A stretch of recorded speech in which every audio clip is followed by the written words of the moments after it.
Hey guys, welcome back to my channel. I'm Siddarth, and in today's video I'll be talking about data types, constants and variables that are used in C++.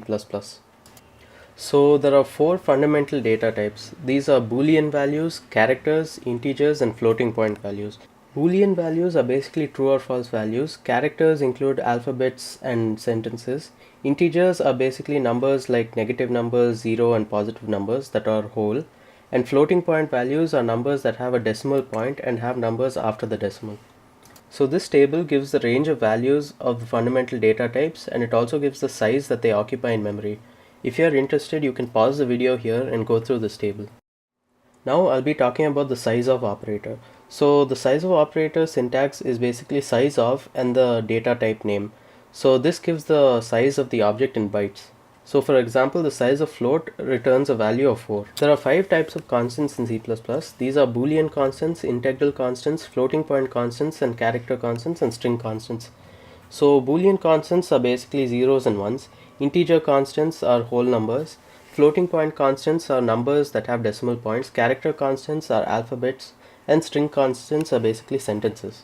In C++, variables are basically identifiers that are defined by the user. So the syntax is the data type and the variable name. For example, int num. Here int is the integer data type and num is the name of the variable. So at this point I encourage you to pause the video and go through these rules for defining variables. These rules are self-explanatory, so if you have any questions you can leave them in the comments below.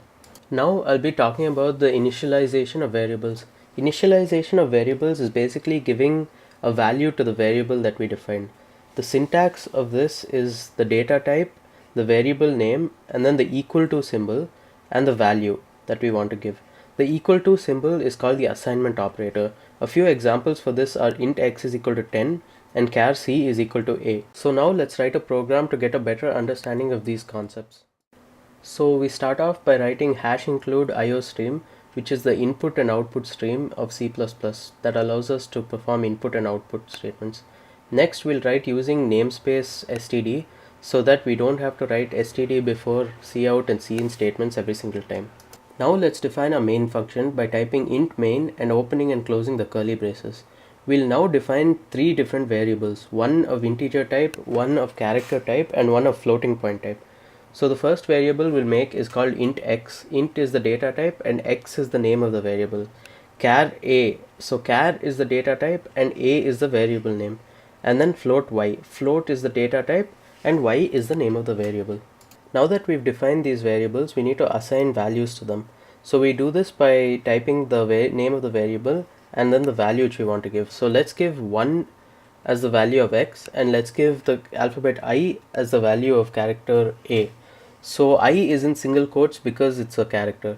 Then let's give the value for y as 1.08. So this is a floating point number. So it has numbers after the decimal point. Next, let's give a cout statement to print the values of x, a and y. So let's type the values of x, a and y are. So this is a string and therefore we need to enclose it in double quotes, and after this we can write our variables by using the two lesser than signs and then giving the variables in between each of them. So first we're going to give x, then a, then y. So you need to give two less than signs. As you can see here, I've only given one, so I need to change that to 2. Then type return 0, which is the end of the main function. Now let's run this program and see what output we get.